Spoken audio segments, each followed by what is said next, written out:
Shabbat Shalom, Mishpachá, bienvenidos a esta porción del estudio de la semana de Parashat Terumah, que se encuentra en el libro de Éxodo, Shemot, capítulo 25.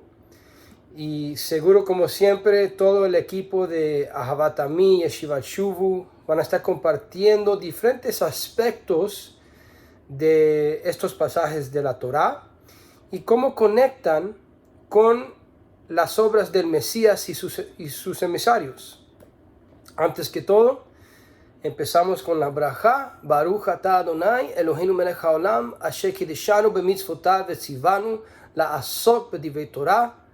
Bendito eres tú, Adonai, Dios nuestro, Rey del universo, que nos has santificado y nos has mandado a ocuparnos con las palabras de su Torah.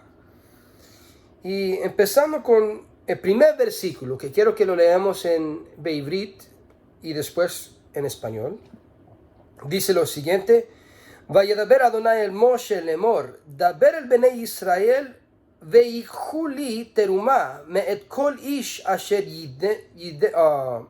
yidvenu libo tikhu et terumati. Hashem habló a Moshe diciendo: di a los hijos de Israel que toman para mí ofrenda, en particular ofrenda de terumá, de todo varón que le diere de su voluntad de corazón. Tomaréis mi ofrenda, mi terumá. Es decir, todo lo que tenemos es de Hashem, pero Él desea que nosotros, de nuestro corazón, de nuestra voluntad, aunque todo lo que tenemos viene de Él, quiere que nosotros reconocemos de corazón y regresamos una porción, lo mejor para Él. Pero no a la fuerza, lo baones, sino por amor, por voluntad propio, por querer hacerlo con motivo bueno para ser conectado a nuestro Eterno, reconociendo que todo viene de Él. Pero hay unos aspectos bien poderosos proféticamente que quiero que también tomamos en cuenta. Esto tiene, como en cualquier otro aspecto de la Torá, 4 niveles de interpretación. Lo más sencillo, el Peshat, es históricamente cuando construyeron el tabernáculo, tenían que contribuir de corazón lo que era necesario para construir ese tabernáculo. Pero el propósito de eso era para que el Eterno habitaba dentro de nosotros. El Espíritu, la Shejinah de Hashem, era prometido habitar en nosotros, pero empezando con el tabernáculo. Y tenemos en esta parashá una referencia que este tabernáculo está hecho como una sombra del tabernáculo celestial. Y en el libro de Hebreos habla de esta conexión. Pero también tenemos que dar en cuenta que Rabino Shaul, como explicó nuestro rabino, sobre todo de rabinos, Yeshua Tzidkenu, explicaron que somos un tabernáculo o un Mishkan Adam. Somos un templo de hombre. Y también se encuentra esto en los rollos del Mar Muerto.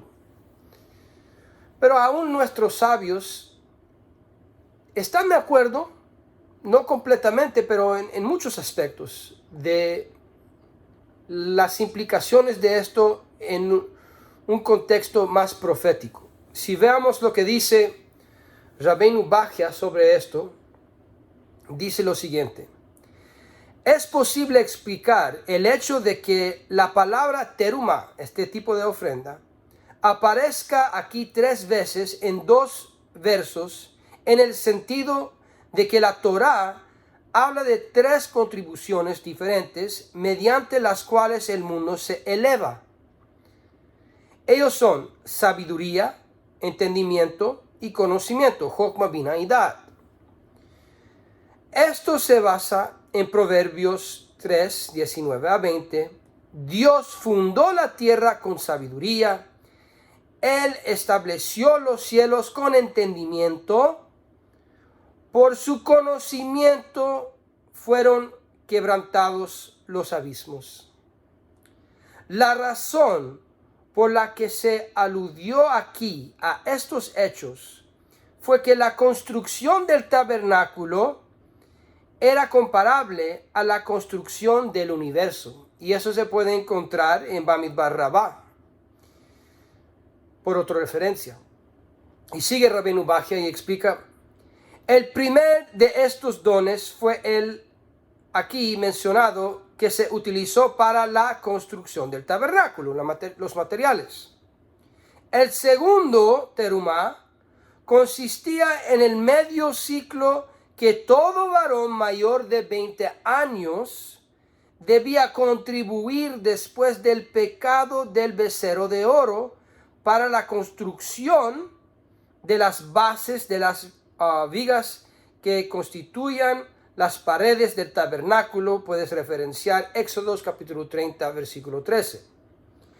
La tercera era la contribución conocida como terumá del altar, terumá tamizbeach, el medio ciclo aportado por todos los varones para financiar el costo de las ofrendas públicas diarias que se presentaban en nombre de todo el pueblo.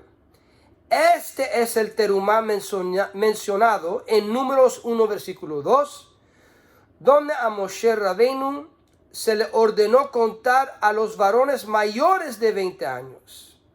Es decir, hay diferentes aspectos y aplicaciones de esta palabra terumá. Pon atención.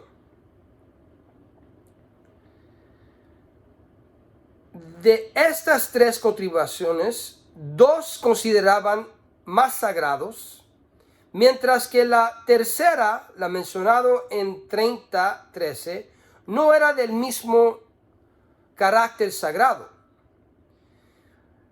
y que la ocasión era la necesidad de expiar la parte del donante en el pecado del becerro de oro.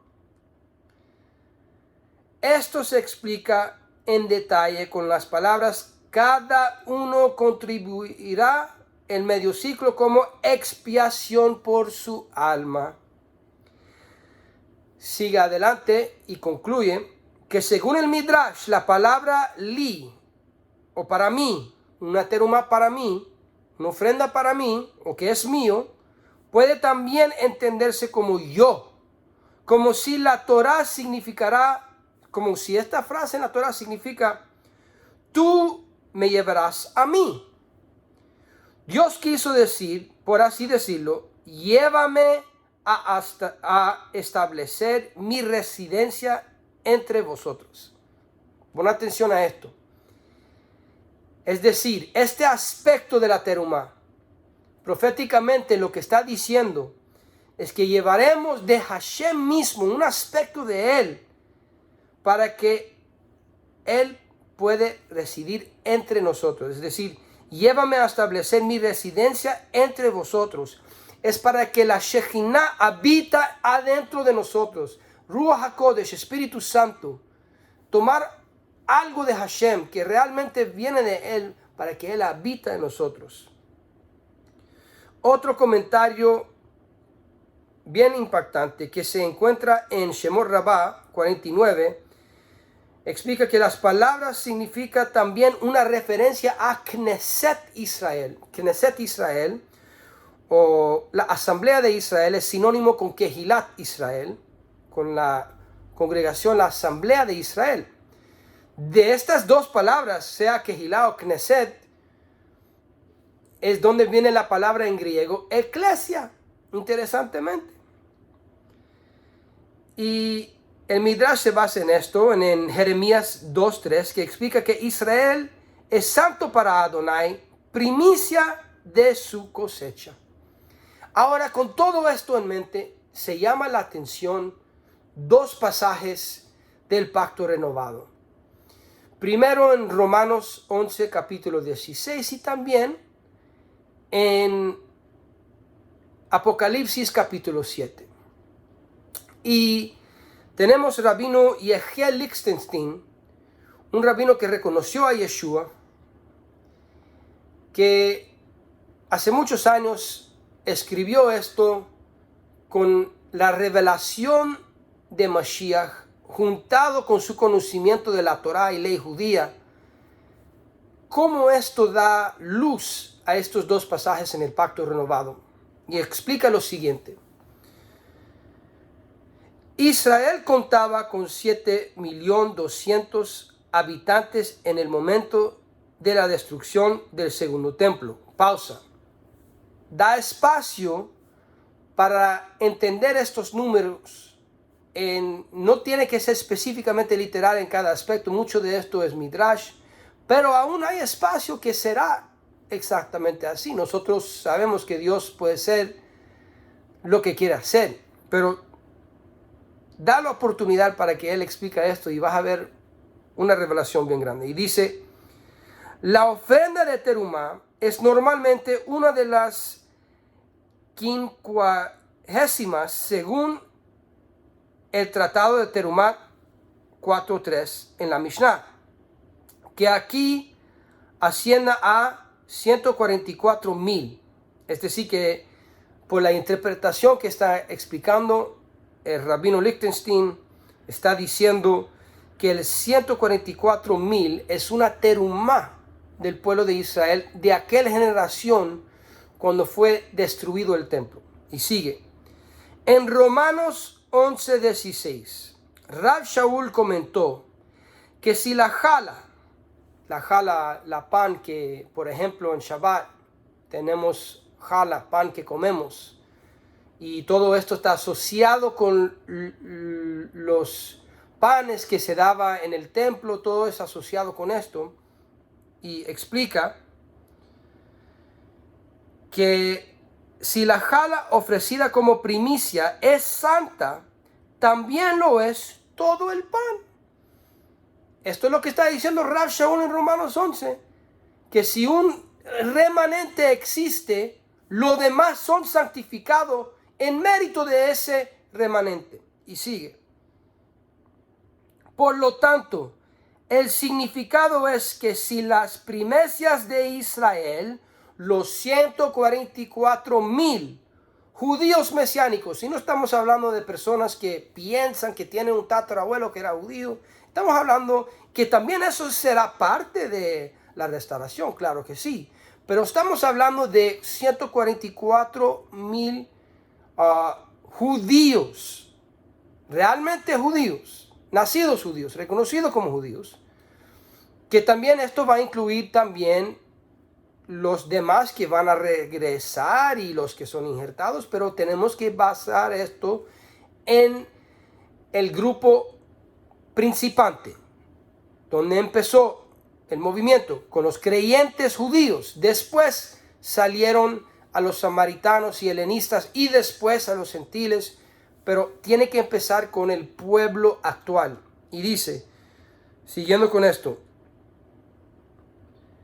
por lo tanto, el significado es que si la primicia de Israel, los 144.000 judíos mesiánicos que pusieron su confianza en Yeshua, son santas, entonces todo el pan, es decir, todo Israel es santo. Bendito sea el Eterno por su misericordia. Por lo tanto, Rav Shaul continúa. De esta manera, todo Israel será salvo, como dice la Escritura, continuando con Romanos 11:26, que también está dando referencia a los profetas. Y dice, de Sion vendrá el Redentor. Él apartará de Jacob la impiedad. Esto está de acuerdo con Zacarías 12:10. Ya estaba escrito. Que afirma que cuando la señal del Hijo de Hombre sea vista en los cielos, los hijos de Israel se arrepentirán y reconocerán al Mesías. Y harán duelo por aquel que fue traspasado injustamente. Entonces será cuando todo Israel será salvo en ese momento. Sin embargo, la condición para esto es la salvación previa de los 144.000 1000 judíos mesiánicos. Y aún podemos encontrar una pista de esto en el tratado de Sukkah 52, donde dice que tenía que morir el Mesías hijo de Yosef para matar la inclinación hacia el mal. Y por óptica de nuestros queridos sabios, cuando regresará o cuando venga, para su óptica, cuando venga el Mesías hijo de David, lo primero que él hará es levantar o regresar o restaurar al Mesías hijo de Yosef, porque no está en casa. Pero para nosotros que somos mesiánicos, entendemos que no es el segundo Mesías, sino el segundo venida del Mesías, el mismo que vino, y su nombre es Yeshua. Y esta terumá que estamos viendo levantándose ahorita en nuestra generación, como nuestro rabino Shapira, el rabino Bernstein, localmente el rabino Abner, el rabino Goffman, todos los que están llamando a los Bnei Anusim a regresar a casa, a los injertados, entrar verdaderamente a los pactos. Ya estamos viendo que se está levantando esto. Y es por esto que es importante que los que están regresando a casa, aunque tenemos descendencia, árbol de familia, ADN, lo que sea, tenemos que conectarnos con nuestros hermanos que se mantuvieron dentro de los pactos y que también tienen la revelación de Yeshua.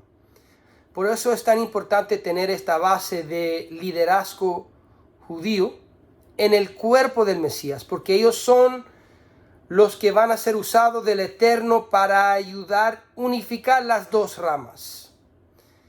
Y los que están siendo injertados tienen que aceptar esto. Esto está establecido en la palabra. No existe un grupo de injertados o regresantes separado de los que preservaron su identidad por obedecer la Torá. Pero también el otro lado tiene que reconocer el que fue traspasado injustamente, y su nombre es Yeshua, y él será rey de los dos y seremos un pueblo pronto. Ken Yehi Ratzon. Shabbat Shalom.